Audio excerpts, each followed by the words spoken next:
والسلام على من كان نبيا وآدم بين الماء والطين وعلى آله وصحبه أجمعين، أما بعد. أعوذ بالله من الشيطان الرجيم. بسم الله الرحمن الرحيم. يد الله فوق أيديهم. صدق الله العظيم وبلغنا رسوله النبي الأمين الكريم، ونحن على ذلك لمن الشاهدين والشاكرين، والحمد لله رب العالمين. اللہ رب العزت کا شکر اور اس کا احسان کہ اس کی توفیق سے ہم اور آپ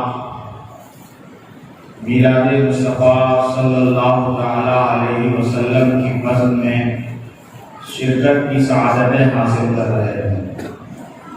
رب کریم ہم سب کی حاضری کو قبول فرمائے اور اسی فضل کے صدقے ہم سب کی نجات فرمائے. آئیے نہایتی ادب و احترام کے ساتھ اپنے اور ساری کائنات کے مرکز عقیدت حضور احمد مصطفیٰ محمد مصطفیٰ صلی اللہ تعالی علیہ وسلم کی بارگاہ مقدسہ میں درود و سلام کا نذرانِ عقیدت پیش کریں اور آواز بلند پڑھیں. اللہم صلی علی سیدنا شفیعنا مولانا محمد بارک وسلم صلاۃ و سلام علیک یا رسول اللہ صلی اللہ علیہ وسلم. سب سے اعلیٰ و اعلیٰ ہمارا نبی، سب سے اعلیٰ و اعلیٰ ہمارا نبی، سب سے والا و اعلیٰ ہمارا نبی، اور سب چمک والے اجلوں میں چمکا کیے، سب چمک والے اجلوں میں چمکا کیے، اندھے شیشوں میں چمکا ہمارا نبی، اندھے شیشوں میں چمکا ہمارا نبی. اور سارے اچھوں سے اچھا سمجھیے کسے، سارے اچھوں سے اچھا سمجھیے کسے، ہے اس اچھے سے اچھا ہمارا نبی، ہے اس اچھے سے اچھا ہمارا نبی. اور سارے اونچوں سے اونچا سمجھیے جسے، سارے اونچوں سے اونچا سمجھیے جسے، ہے اس اونچوں میں اونچا ہمارا نبی.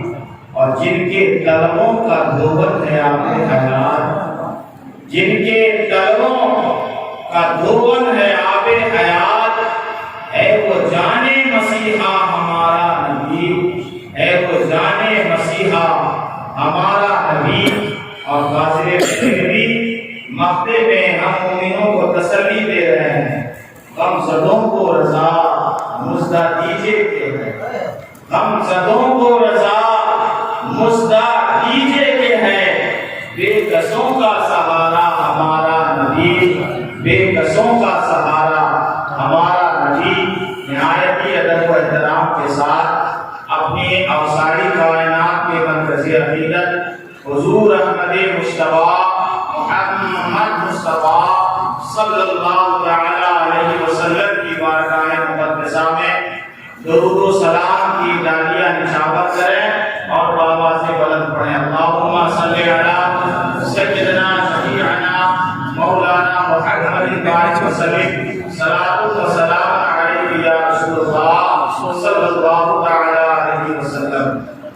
رفیقائے گرامی، بڑی مختصر بزم ہے لیکن بڑے خوش نصیب ہیں وہ لوگ میرے میلاد میں شرکت کی سعادت حاصل کر رہے ہیں. آج ہم نے اپنی تقریر کا عنوان اللہ کے مقدس رسول کا ایک عزم دست مبارک یعنی ہاتھ کو بنایا. پورے سراپا کی ہم کیا کوئی تعریف ہی نہیں کر سکتا، صرف ایک عزم کروں گا کہ اللہ تبارک و تعالی نے اپنے نبی کے ہاتھ میں کیا کیا تصرفات رکھے تھے، کیا قوت عطا فرمائی تھی، کیا قدرت عطا فرمائی تھی، اور کیا معجزہ عطا فرمایا تھا نبی اکرم نور مجسم صلی اللہ تعالی علیہ وسلم کے دست مبارک پہ۔ اور ایک بھی ادھر ادھر کی بات نہیں، انشاءاللہ تبارک و تعالی پوری دلائل کی باتیں حدیث پاک سے ہیں۔ سن 6 ہجری کا واقعہ ہے، حدیبیہ کے مقام میں آقا کریم صلی اللہ تعالی علیہ وسلم تشریف فرما۔ ایک روایت کے مطابق 1400 صحابی، دوسری روایت کے مطابق 1500 صحابہ کرام۔ یہ بخاری میں بھی حدیث ہے، مسلم شریف میں بھی حدیث ہے، سیاہ ستہ کی اکثر کتابوں میں یہ حدیث آپ کو مل جائے گی۔ اور سب سے بڑی بات یہ ہے کہ متفق علیہ حدیث ہے، یعنی امام بخاری نے بھی اس کو نقل کیا ہے، امام مسلم نے بھی روایت کیا ہے، اور حدیث کے سب سے صحیح ہونے کی دلیل یہ ہے کہ وہ بخاری اور مسلم میں متفق علیہ۔ یہ بڑے فائدہ درجے کے سچائی دلیل ہے۔ 1500 صحابہ کرام دوسری روایت کے مطابق موجود ہیں۔ صحابہ کرام رضوان اللہ تعالی علیہ اجمعین کے پاس پانی ختم ہو گیا۔ اب جب پانی ختم ہوتا ہے تو آدمی دائیں بائیں بھاگتا ہے، یہ ہماری اور آپ کی حالت ہے، لیکن وہ صحابی تھے، انہیں معلوم ہے کہ اگر دنیا کی مشکل کشائی بھی کریں گے تو مصطفیٰ کریں گے، اور آخرت کی حاجت روائی بھی کریں گے تو مصطفیٰ جان رحمت صلی اللہ علیہ وسلم کریں گے۔ چنانچہ رسول اللہ صلی اللہ علیہ وسلم کی بارگاہ میں گئے اور کہا یا رسول اللہ پانی ختم ہو چکا ہے، پانی نہیں ہے، نہ وضو بنانے کے لیے ہے، نہ پینے کے لیے ہے۔ آقا نے یہ بھی نہیں فرمایا اے اللہ کے بندو میرے پاس کیوں آئے ہو، دوڑو ادھر ادھر جاؤ، اس لیے کہ انہیں معلوم ہے کہ میرا ہی کہنا ہے واللہ یعطی وانما قاسم، اللہ دیتا ہے اور میں اسے بانٹا کرتا ہوں۔ بڑی سنجیدہ گفتگو کر رہا ہوں، لیکن اگر آپ سنیں گے انشاءاللہ تبارک و تعالی کچھ آپ لے کر کے جائیں گے۔ اللہ کے رسول نے فرمایا ٹھیک ہے کسی کے پاس اگر بچا کچا پانی ہو، تھوڑا بہت پانی ہو تو اسے لے کر کے آؤ۔ صحابہ کرام نے کہا بکتنا تمام چند چلو پانی ایک جھاگل میں لایا گیا، ایک برتن میں لایا گیا، اور آقا کریم صلی اللہ تعالی علیہ وسلم کی بارگاہ میں پیش کر دیا گیا۔ حضرت انس بن مالک کی یہ روایت ہے، حضرت انس بن مالک کہتے ہیں کہ آقا کریم صلی اللہ تعالی علیہ وسلم نے اس تھوڑے سے پانی میں، اس قلیل اور مختصر پانی میں اپنا دست نبوت رکھ دیا، دعا نہیں کی، برکت والا ہاتھ رکھ دیا۔ تو انس بن مالک کہتے ہیں کہ حضرت نبی اکرم کے انگلی کے بیچ سے چشمہ پھوٹ پڑا، اور ایسا چشمہ پھوٹا کہ تمام صحابہ بھی سیراب ہو گئے اور تمام چوپائے بھی سیراب ہو گئے۔ جبھی تو امام اس کو محبت نے کہا کہ انگلیاں ہیں پیش پر ٹوٹے گئے، سبحان اللہ، ندیاں پنجاب رحمت کی ہے جاری گاہ ہے۔ صحیحانی گرامی، یہ اللہ تبارک و تعالیٰ کے نبی کے دست مبارک کی برکت ہے۔ جبھی تو اللہ تبارک و تعالیٰ نے فرمایا ید اللہ فوق ایدیہم، کہ اللہ کا ہاتھ ہے ان کے ہاتھ پر۔ یہ بیعت رضوان ہوئی تھی حدیبیہ میں، جس میں صحابہ کرام رضوان اللہ تعالی علیہم اجمعین کی بیعت لی تھی۔ آقا کریم نے نیچے صحابہ کا ہاتھ تھا، اوپر نبی نے اپنا دست نبوت رکھا، سب سے بیعت لی۔ اس بیعت کو تاریخ میں، سیرت کی کتاب میں بیعت رضوان کہا جاتا ہے۔ آقا کریم سے اللہ نے فرمایا اے نبی وہ بیعت آپ نے نہیں لی بلکہ وہ بیعت میں نے لی، وہ بیعت آپ نے نہیں لی، وہ بیعت آپ نے لی ہے۔ اور اللہ کے نبی نے صحابی کے ہاتھ پر ہاتھ رکھا تو اللہ نے فرمایا ید اللہ فوق ایدیہم، ظاہر میں نبی آپ کا ہاتھ ہے، صحابہ کے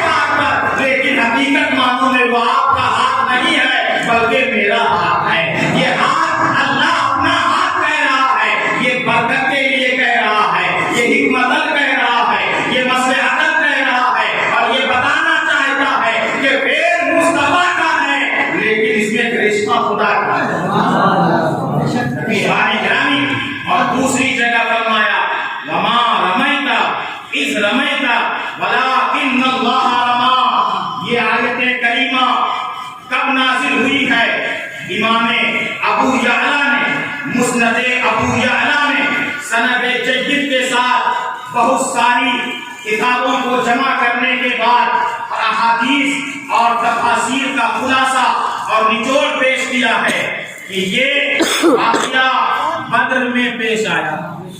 یہ واقعہ بدر میں پیش آیا تھا جب 313 مسلمان 1000 کفار کے مقابلے میں گئے، اور جس جنگ میں اللہ تبارک و تعالیٰ نے 1000 فرشتے سے اللہ کے رسول کی مدد فرمائی. یہ وہی غزوہ بدر ہے، اور 1000 فرشتے تلوار لے کر کے آئے تھے اور شانہ بشانہ صحابہ کے ساتھ لڑ رہے تھے. میں رک کر کے پوچھنا چاہتا ہوں، اہل علم کی مجلس ہے، کیا کسی فرشتے کا کام ہے تلوار اٹھانا؟ کیا کسی فرشتے کا کام ہے لڑنا؟ ان کا مقصد ہی یہ نہیں ہے، تو پھر یہ فرشتے کیوں آئے تھے؟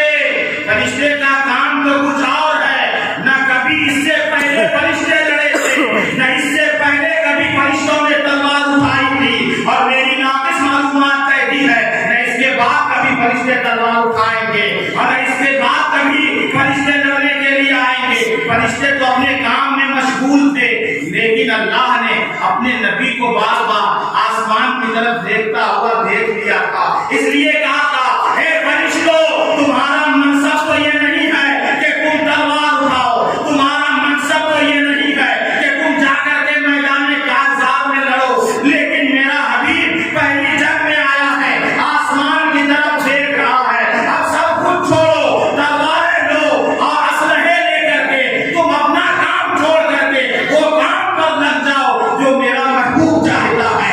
نبی کو اعلیٰ حضرت نے کہا خدا کی رضا چاہتے ہیں تو عالم خدا چاہتا ہے رضائے. بے شک اللہ اکبر یا رسول اللہ زندہ باد زندہ باد اللہ اکبر یا رسول اللہ. تو جب ایک اور دلچسپ بات یہاں پر عرض کر دوں، عبداللہ ابن عباس کی حدیث ہے بخاری اور مسلم میں اور ابن ماجہ میں، ابن خزیمہ میں، سنن ابو داؤد میں، سنن ابن ماجہ میں یہ حدیث آپ کو ملے گی کہ نبی اکرم نور مجسم جب بدر فتح ہو چکا، آقا کریم نماز پڑھنے لگے. اچانک صحابہ کرام رضوان اللہ تعالی علیہم اجمعین کی طرف مخاطب ہوئے نماز کے بعد، تو صحابہ کرام نے عرض کیا یا رسول اللہ آج میں نے عجیب و غریب چیز دیکھی. کہا وہ کیا؟ کہا یا رسول اللہ آپ نماز میں مسکرا رہے تھے، آپ نماز میں مسکرا رہے تھے. مجھے بتائیے مولانا انعام اللہ حشمتی امامت کرتے ہوں، یہ آپ کے مقتدا ہوں، آپ مقتدی ہوں، تو ان کی بھیڑ تو آپ کے نظر آئے گی، کیا ان کا چہرہ آپ کو نظر آئے گا؟ یہ کتنی مرتبہ مسکرائے، کتنی مرتبہ یہ ہنسے، یہ کیسے پتا چلا صحابہ کرام کو؟ تو یہ حقیقت کا جملہ دے رہا ہوں کہ صحابہ کرام نماز میں ہوتے تھے، لیکن نبی کے چہرے کو دیکھنا اپنے نماز کی معراج سمجھا کرتے تھے. وہ سوال کر رہے ہیں یا رسول اللہ آپ مسکرا رہے تھے؟ آقا نے فرمایا ہاں میں مسکرا رہا تھا، ایک واقعہ پیش آ گیا تھا. کہا وہ کون واقعہ تھا یا رسول اللہ؟ کہا جبریل امین گھوڑے لے کر کے آ گئے تھے. کہا وہ کیوں یا رسول اللہ؟ کہا جب جنگ ختم ہو گئی تو جبریل امین ہزاروں فرشتوں کو لے کر کے جب آسمان کی طرف گئے تو میرے رب نے فرمایا اے رب، اے جبرائیل جس کے لیے تم گئے تھے اس سے اجازت لے کر آئے یا نہیں؟ جس کے لیے گئے تھے، جس کی رضا دلجوئی کے لیے گئے تھے، اس سے اجازت لے کر آئے نہیں؟ جبریل امین نے کہا میرے مولا جنگ ختم ہو گئی، کام ختم ہو گیا، میں چلا آیا. تو جبریل امین کہتے میرے لیے آسمان کا دروازہ بند کر دیا گیا. جبرائیل جاؤ پہلے نبی سے اجازت لے لو، جب اجازت دیں گے تو آسمان کا دروازہ کھلے گا. نبی اکرم نور مجسم صلی اللہ تعالی علیہ وسلم ارشاد فرماتے ہیں جب جبریل کی یہ حالت دیکھی تو مجھے مسکراہٹ آئی، میں اس لیے مسکرا رہا تھا. تو معلوم یہ ہوا کہ صحابہ کرام مسکرانا دیکھیں تو ان کی نماز نہ جائے. تو اگر نبی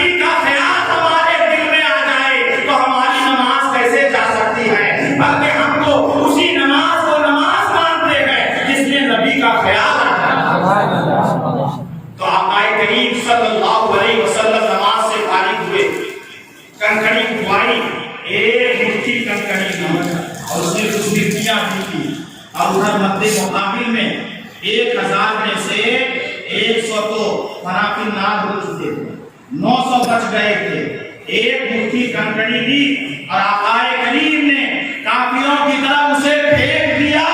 یہ پھینکنا کس کا فعل تھا؟ توجہ کس کا فعل تھا؟ نبی کا۔ نبی نے کنکری پھینکی، ادھر قرآن نے اعلان کیا وما رمیت اذ رمیت ولکن اللہ رمی۔ اے محبوب کنکری آپ نے نہیں پھینکی بلکہ کنکری میں نے پھینکی۔ اب وہ کنکری 900 کفار کے چہرے پر لگی۔ ہے کوئی ایسا آئٹم بم کہ ایک مٹھی کنکری اور سب کے اوپر لگی، انہی میں سے جنہیں کم لگی تھی اللہ نے انہیں ایمان کی دولت سے برابر کر دیا، وہ ایمان والے ہو گئے۔ رفیقان گرامی، یہ نبی اکرم نور مجسم صلی اللہ تعالی علیہ وسلم کا دست نبوت ہے۔ ایک ہوتا ہے آلۂ فعل اور ایک ہوتا ہے فعل۔ فعل کہتے ہیں کام کو، آلۂ فعل کہتے ہیں کام کرنے کے آلہ کو۔ جیسے کان ہمارے سننے کا آلہ ہے، زبان بولنے کا آلہ ہے، ناک سونگھنے کا آلہ ہے، زبان چکھنے کا آلہ ہے۔ تو اب غور کیجئے دونوں آیت کو ملائیے، ایک جگہ اللہ فرما رہا ہے ید اللہ فوق ایدیہم کہ ان پر اللہ کا ہاتھ ہے، دوسری جگہ فرما رہا ہے وما رمیت اذ رمیت ولکن اللہ رمی۔ اے محبوب کنکری آپ نے نہیں پھینکی بلکہ میں نے پھینکی۔ تو معلوم یہ ہوا آلے فعل بھی اپنے لیے منسوخ کر لیا اور فعل کو بھی اپنی طرف منسوخ کر لیا۔ یہ مصطفیٰ جان رحمت صلی اللہ تعالی علیہ وسلم کے دست نبوت کا کمال نہیں ہے تو اور کیا ہے؟ رفیقان گرامی اور آگے بڑھیے، آقا کریم صلی اللہ تعالی علیہ وسلم کے دست نبوت میں ہاتھ میں وہ طاقت اور وہ تصرفات ہیں کہ کیا کہنا۔ اللہ اکبر! اگر نبی اکرم نور مجسم صلی اللہ تعالی علیہ وسلم کنکری کو ہاتھ لگا دیں تو کنکری میں زندگی آ جائے، پتھر کو چھو دیں تو پتھر میں زندگی آ جائے۔ اس لیے ہم سنی مسلمان کہا کرتے ہیں کہ نبی کی آمد یہ جہاں بخش ہے، زندگی دینے والی ہے۔ نبی اگر بیابان سے گزر جائیں تو صحرے میں تبدیل، بیابان جو ہے، جنگل جو ہے وہ باغات میں تبدیل ہو جاتا ہے۔ آئیے بخاری شریف اور ترمذی شریف کی حدیث ہے، آقا کریم صلی اللہ تعالی علیہ وسلم خطبہ جمعہ دینے کے لیے منبر پر کھڑے ہوئے ہیں۔ امام مسلم نے اسے کتاب الاستسقاء میں بیان کیا ہے، امام بخاری نے کتاب الادب میں بیان کیا ہے اور امام ترمذی نے بھی اسے کتاب الاستسقاء میں بیان کیا ہے کہ نبی اکرم نور مجسم صلی اللہ تعالی علیہ وسلم خطبہ دینے کے لیے کھڑے ہوئے، خطبہ دے رہے ہیں۔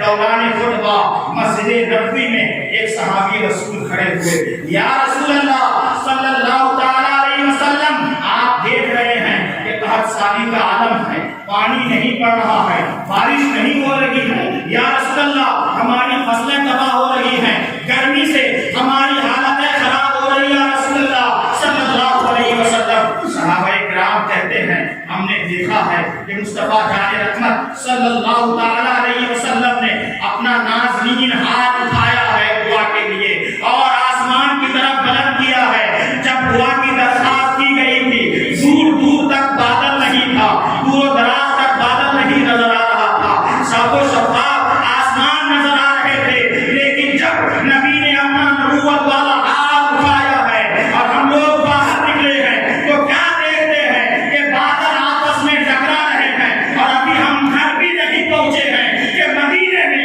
اتنی بارش ہوئی ہے کہ معلوم ایسا ہوتا ہے کہ مدینے کی گلیوں میں بارش کی وجہ سے سیلاب آ گیا۔ اللہ اکبر! یہ دست نبوت کا اعجاز ہے۔ آپ کو رک کر کے میں یہ بتا دوں، آپ یہ کہہ سکتے ہیں، میں تو ڈسٹرب ہو رہا ہوں، آگے سے کچھ کرتی ہے، درود پاک پڑھیے، اللہم صلی علی سیدنا شفیعنا مولانا محمد بارک وسلم، صلاۃ و سلام علیک یا رسول اللہ صلی اللہ علیہ وسلم۔ آپ یہ رک کر کے کہہ سکتے ہیں یا کوئی نادان یہ کہہ سکتا ہے، کم علم کم عقل، اس میں کون سی نبی کی خصوصیت اور نبی کے دست نبوت کی بات ہے؟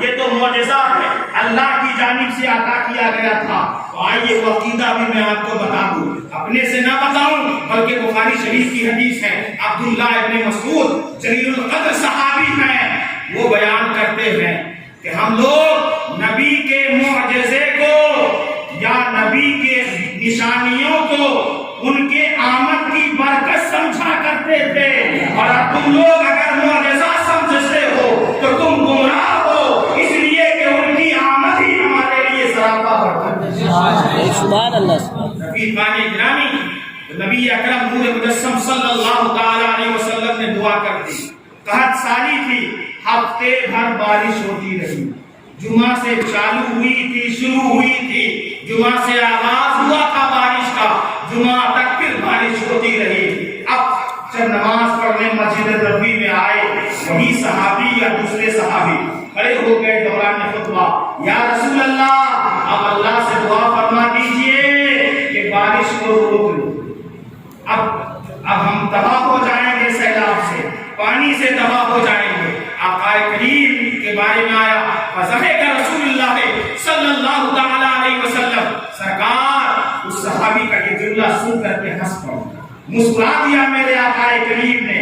اور الفاظ بخاری ہیں کہ آقا کریم نے ہاتھ کو فضا میں لہرایا اور ارشاد فرمایا، جس کا مفہوم یہ ہے، اے بادل ارد گرد برس لیکن مدینے پر نہ برس۔ یہ ہاتھ کا اٹھنا تھا، یہ وہ ہاتھ ہے کہ ہاتھ جسم اٹھا، غنی کر دیا موجے رہے سخاوت بنا حوصلہ۔ یہ ہاتھ اٹھا ہے مصطفیٰ جان رحمت کا، تو لوگوں نے دیکھا ہے کہ مسجد نبی سے نکلے نہیں ہیں، ارد گرد بارش ہو رہی ہے، لیکن مدینے میں ایک ٹکڑا بھی بارش ہوئی ہے۔ یہ مصطفیٰ جان رحمت صلی اللہ علیہ وسلم کے دست نبوت کا اعجاز تھا۔ اور آگے بڑھیے، بخاری میں نے وعدہ کیا تھا کہ آج حدیث پاک سے نبی اکرم نور مجسم صلی اللہ علیہ وسلم کہ میرا موضوع آج قدم نہیں ہے، ورنہ قدم کی مجھے بلند برکتیں ہوئی ہیں۔ خود نبی اکرم نور مجسم صلی اللہ تعالی علیہ وسلم کے چچا ابو طالب سرکار کے ساتھ سفر میں ہیں، پیاس لگی ہے، ارد گرد پانی نظر نہیں آ رہا ہے۔ ابو طالب نے کہا کچھ انتظام کرو، پانی دکھ نہیں رہا ہے۔ آقا کریم نے کہا پانی نہیں ہے۔ آقا کریم نے ایڑیاں لکڑی ہے جو زمزم نے تاریخ دہرا دی ہے، اور ایڑیوں سے چشمے ابل پڑے ہیں، اور ابو طالب نے اپنی سیرابی کی ہے۔ رفیقان گرامی، اور آگے بڑھیے، دست نبوت کا اعجاز سماعت فرمائیے۔ یہ حدیث بخاری میں بھی ہے، مسلم میں بھی ہے، اور میری معلومات کے مطابق 20 کتب حدیث میں یہ حدیث آپ کو ملے گی۔ اس کے راوی حضرت ابو ہریرہ ہیں۔ حضرت علامہ جلال الدین سیوطی نے خصائص الکبریٰ میں اس حدیث پاک کو نقل کیا ہے اور اس کا خلاصہ پیش کیا ہے کہ ابو ہریرہ ایک غزوے میں تھے اور کھانا ختم ہو گیا۔ ابو ہریرہ چونکہ خادم خاص تھے مصطفیٰ جان رحمت کے، بلایا رسول اللہ صلی اللہ تعالی علیہ وسلم نے ابو ہریرہ کو، ابو ہریرہ ادھر آؤ۔ کہا یا رسول اللہ کیا ہوا؟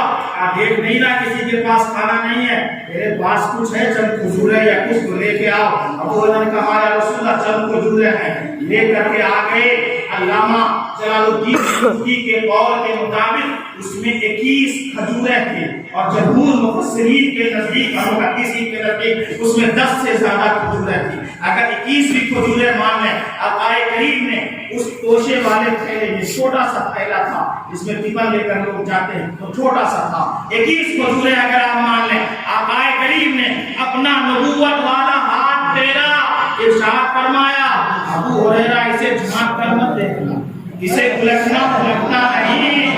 اب انتظام یہ کیا گیا، ابو ہریرہ جتنے بھی صحابی ہیں 10 کر کے بلاؤ اور سب کو کھجوریں کھلاتے جاؤ۔ ابو ہریرہ کہتے ہیں سرکار کے حکم کے مطابق میں مٹھی بھرتا اور صحابی کو دیتا رہا۔ 10 کی ٹولی آتی، شکم سیر ہو کر پیٹ بھر کر کے کھجوریں کھاتی اور واپس چلی جاتی۔ جب پورا قافلہ پیٹ بھر کے کھجوریں کھا چکا تو آقا کریم نے کہا یہ وہ آقا ہیں کہ میرے کریم سے کر قطرہ کسی نے مانگا، دریا بہا دیے ہیں، دربے بہا دیے ہیں۔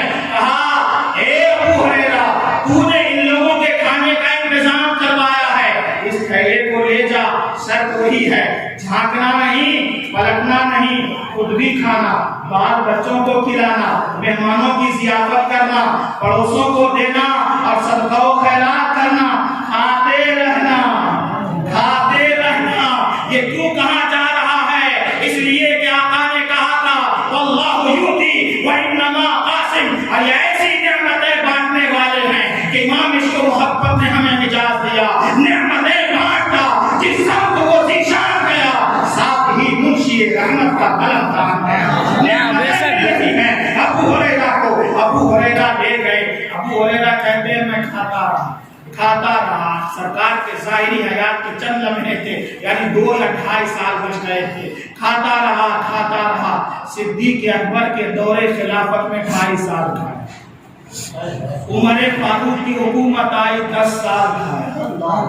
عثمان غنی کی حکومت آئی 12 سال کھایا۔ اب جوڑ لیجئے سرکار کے دور حیات میں 2.5 یا 2، ابو بکر کے دور خلافت میں 2.5 اور یہ 10 اور وہ 12، ان دونوں کو ملائیے شیخین کو تو 22 اور وہ 25، 26 یا 27 سال تک میں وہ کھجور کھاتا، 26 یا 27 سال تک میں کھجور کھاتا رہا۔ اور لمٹ بھی بتا رہے ہیں کتنا کھایا، کہا میں نے 50 وسق کھجور کھائی اور لوگوں کو صدقہ کیا۔ اب وسق آپ کے لیے ایک عجمی لفظ وسق کس کو کہتے ہیں میں بتا دیتا ہوں۔ وسق، ایک وسق 60 سا کا ہوتا ہے، یہ اور گاڑا ہو گیا، ابھی بتا دیتا ہوں۔ ایک وسق 60 سا کا ہوتا ہے اور 1 سا 4 کلو کا ہوتا ہے، 1 سا 4 کلو کا ہوتا ہے۔ پرانے زمانے کے اعتبار سے 3.25 سے اور آج کے زمانے کے لحاظ سے 4 کلو، تو ایک وسق 60 سا کا، آپ جوڑ لیجئے گا، میں نے جوڑا ہے 60,000 کلو، یعنی 1,500 من، 1,500 من کھجور۔ ابو ہریرہ کہتے میں نے خود بھی کھایا، اپنے بال بچوں کو بھی کھلایا، خیشوا خانی کو بھی کھلایا، مہمانوں کی بھی ضیافت کی اور غریبوں میں بھی صدقہ کرتا رہا۔ لیکن عثمان غنی کی جب شہادت ہو گئی، صحابہ کرام غم و اندوہ میں بھاگنے لگے، تو میں اس تھیلی کو اہرچہ جا سمجھتا تھا، اپنے کمر سے باندھ کے رکھتا تھا۔ بھیڑ کی وجہ سے، ازدحام کی وجہ سے وہ تھیلی گم ہو گئی، میں بڑے غم میں پڑ گیا۔ صحابہ کرام نے پوچھا ابو ہریرہ شہادت حسین کا تو سب کو غم ہے، لیکن تمہیں زیادہ غمگین دیکھ رہا ہوں۔ ابو ہریرہ نے کہا اے میرے صحابیوں، اے میرے ساتھیوں، تم کو تو ایک غم ہے عثمان کی شہادت کا، مجھے تو 2 غم ہے۔ کہا وہ 2 غم کیا ہے؟ کہا قتل عثمان، فقد البنیان، 2 غم ہے، ایک عثمان کی شہادت کا غم ہے، دوسرے تھیلی کے غائب ہو جانے کا غم ہے جو آقا کریم نے مجھے دیا تھا۔ اور کہا کھاتے رہنا، میرا یقین کہتا ہے کہ ابو ہریرہ زندگی بھر کھاتے رہتا، زندگی ختم ہو جاتی، نسل بعد نسل کھاتی، لیکن وہ کھجور تھی کہ کبھی ختم ہونے والی نہیں تھی۔ یہ کس کا اعجاز تھا؟ یہ دست نبوت کا اعجاز تھا، یہ مصطفیٰ جان رحمت صلی اللہ تعالیٰ علیہ وسلم کے دست کا اعجاز تھا۔ جبھی تو اللہ نے فرمایا ید اللہ فوق ایدیہم، یہ آپ کا ہاتھ نہیں ہے بلکہ مصطفیٰ وہ ہاتھ